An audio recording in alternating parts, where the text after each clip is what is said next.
know what the problem with today is? It's technology, simply put. Technology is not just digital things. Like when you hear technology, you think of, phones, computers, headphones, Bluetooth. That's not only technology.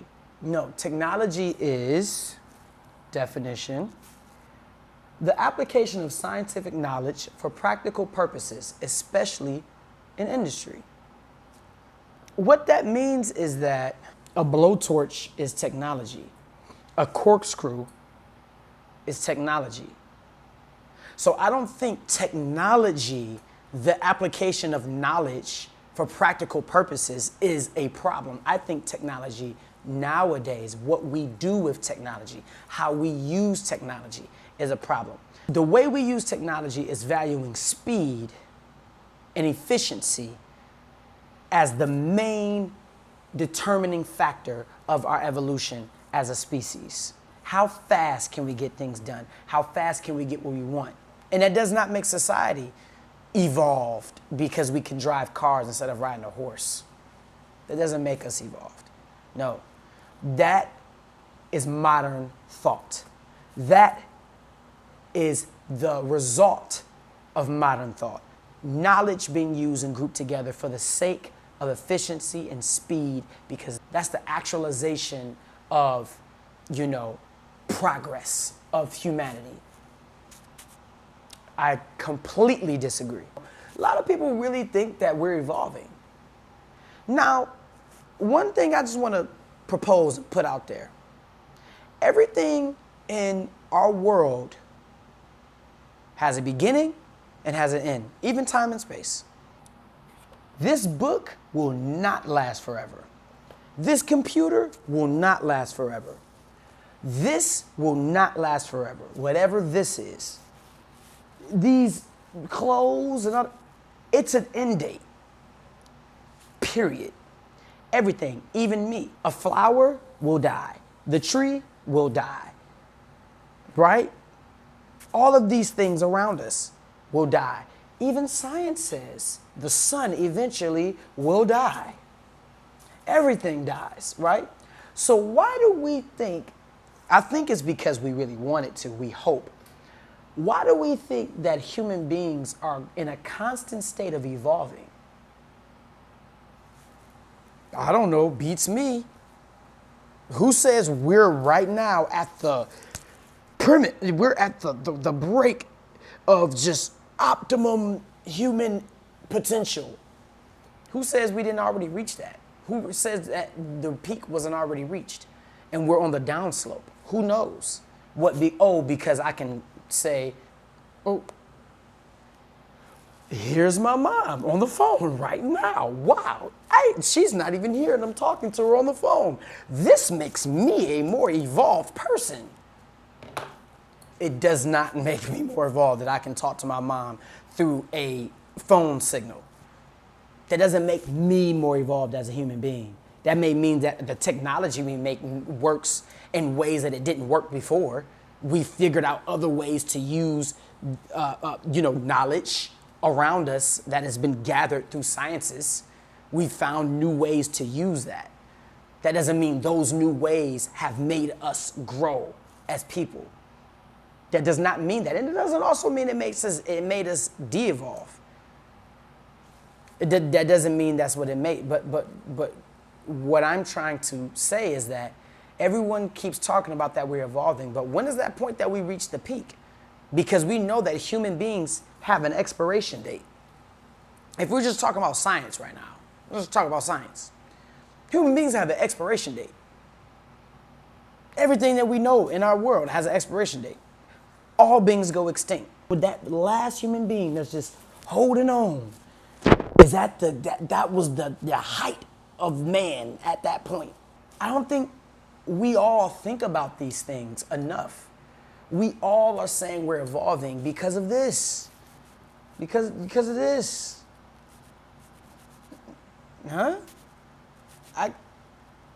So I can get information quicker. There's an author, Malcolm Gladwell, who talks about outliers and says that there's a point There's like, with those people who are uber successful, there's a point in their life, in their lives, where their skills, their 10,000 plus hours, plus an opportunity met.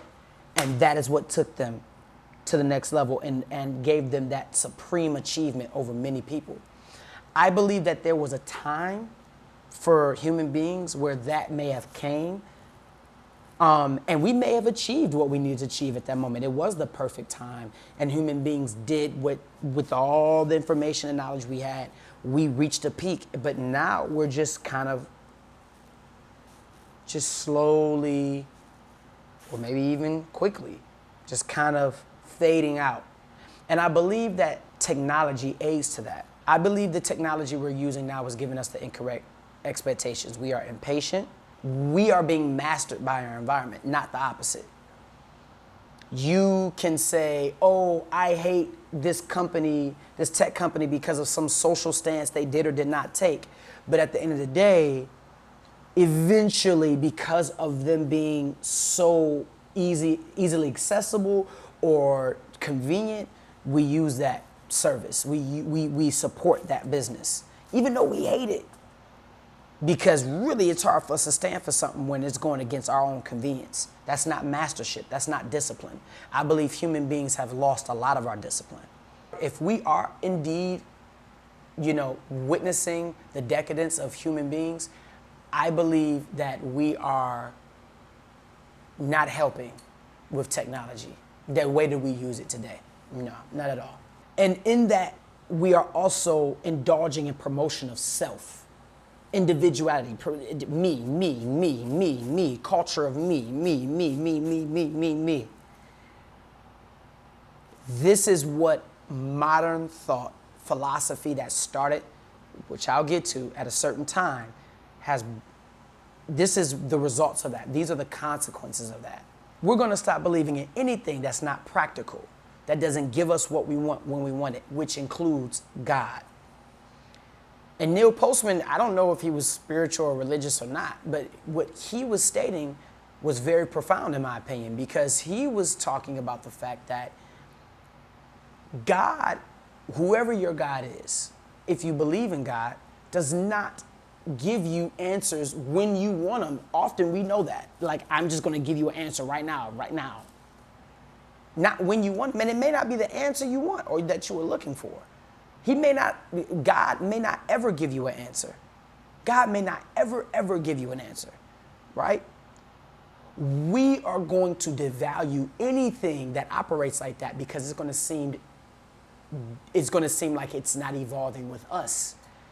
Anything that does not give us what we want when we want it, then it must not be evolving with mankind. It must not be going in the direction we're going. So we're going to leave that behind in the past. I believe this is exactly what can happen with human beings, and why what Neil Postman saw as amusing ourselves to death through technology can propose a major problem for us, because we don't observe, we don't evaluate the technology that we start to use. We don't really look at it closely. Like I stated earlier, I want to go back to where a lot of this started. This started with European philosophers in about the 18th century, some say even earlier than that, in the 17th and the 16th century. Anything that was not practical in thought in their mind was something that was that needed to be extinct. This was so powerful, this movement, which they called the Age of Enlightenment at that time in the 18th century, it was so powerful that even Thomas Jefferson took a liking to it, and a lot of our U.S. Constitution is based off that kind of thinking. Practicality, individuality, individual freedom, doing what, the actualization of whatever you individually want to do, right? Regardless, religion is not really an authority. This is when we start to see separation of church and state. Now, somebody could say that's good because, maybe that religion and the way that they practice it wasn't good either. And that may be true.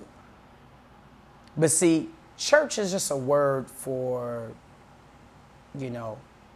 religion, in my opinion. It's just a group of people who are gathering in a place for, to practice whatever they believe, right? But really what that means is that God, it's a roundabout way to say God in any way should not be present when it comes to policy. Somebody, and many of us in America now, because of these things, because of the U.S. Constitution, because of modern thought, would say this is the way that we should think. Of course, because people have killed in the name of God. People have killed in the name of policy as well. People have owned slaves in the name of policy as well. People who believed in individual freedom have raped slaves as well. People who believed in, that didn't recognize God as authority and recognized practicality as an authority, also decided that nuclear bombs were okay. And they killed many people based on practicality and individual freedom. So people kill in the name of whatever. See, that's not the issue. People a lot of times say, well, people kill in the name of God. People kill in the name of nothing as well. A lot. For the sake of nothing. People kill. Let's just get rid of that whole, man, people kill. People kill. People kill because they don't believe in God. People kill because they believe in God. People kill because people kill. So let's not do away with thinking about aspects of God and what that can mean and why that can be beneficial to society or to human beings because of the fact that religion has killed a lot of people. Policy, practicality, individual freedom, absent of God completely has killed a lot of people for the wrong or the right cause, if you believe that there's a right cause ever. So let's move on past that. So in the end, I believe that this ideology, this modern thought promotes the cynicism, the overly critical culture that we see today. It has led us, this individual freedom, this promotion of self, has got us to a point where we're being judged and we're judging others in instant moments through pictures, streams of consciousness, whatever they're saying. We're either retweeting, reposting, sharing, whatever, judging, not really having real experience, not really having context, not really sharing with each other, really connecting. Technology and that modern thought and that individual freedom, yes, I believe we need degrees of individual freedom, but individual freedom sometimes can impede on my freedom because we're not always going to think the same.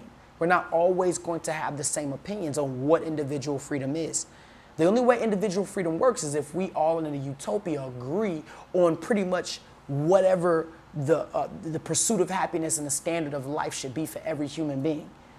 So individual freedom can be me impeding on other people, even if I don't physically attack you.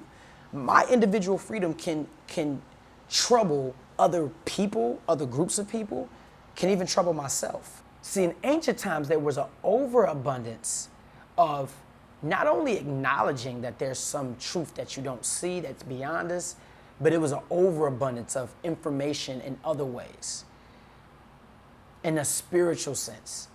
I mean, making multiple gods and, you name it.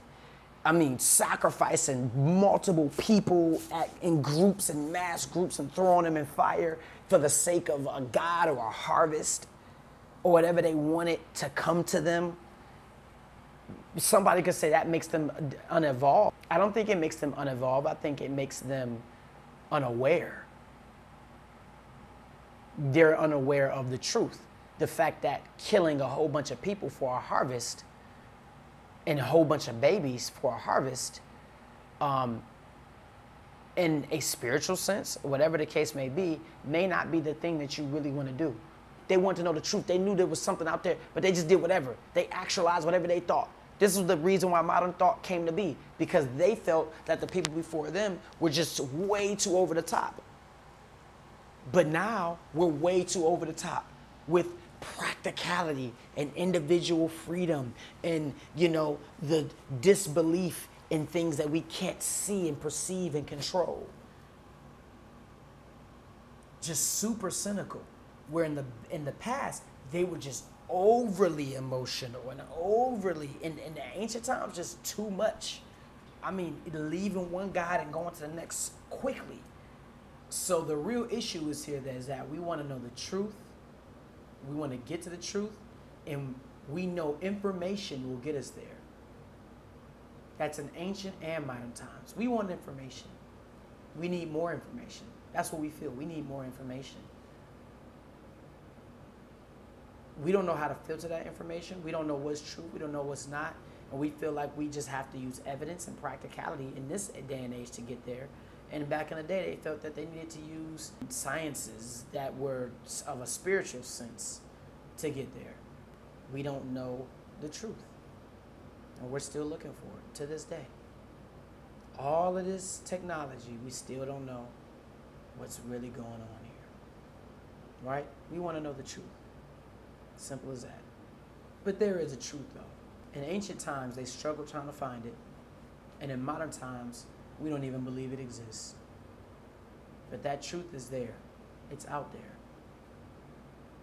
And I'm going to talk about that truth in my next video. Remember, if you really love these videos, I appreciate you watching. I would love for you to subscribe to my channel. I would love for you to share these videos with anybody that you just anywhere. Repost, however you want to do it. And I'm so grateful that you're watching and that you've got through this whole video with me and that you would hopefully want to continue watching. Very grateful. Thank you so much.